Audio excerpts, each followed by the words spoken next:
వామ్మో నీతోటి షాపింగా నాతోడు కాదు తల్లి 20 చీరలు మర్రేస్తే ఒక్కటి సుత మంచిగా లేదని ఇంకో షాపుకు పట్టుకోవతావు. ఏమండి కొత్త డిజైన్ చీరలు వచ్చినాయి, గల్లీలు అందరు కొనుక్కుంటుర్రు, నాకు కూడా కొనియరాదు?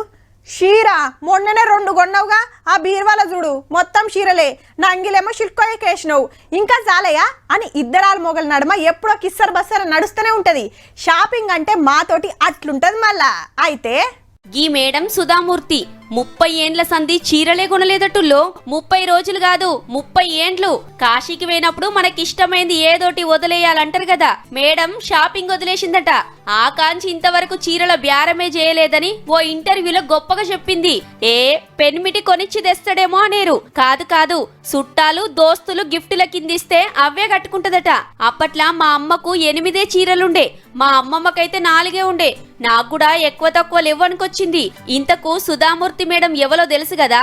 ఇన్ఫోసిస్ కంపెనీ ఓనర్ నారాయణమూర్తి సారోళ్ళ ఇంటామే, రాజ్యసభ ఎంపీ కూడా. పుస్తకాలు రాస్తూ సేవా కార్యాలు బగ్గనే చేస్తది.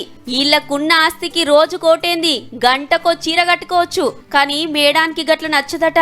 ఇప్పుడు మీరేమనుకుంటుండ్రో చెప్పాలనా? అబ్బా ఇక వార్త అపరాధులని ఆడోళ్ళు, ఈ మేడం మస్తు గిరేటని మొగోళ్ళు అంటుంటారు పక్కా.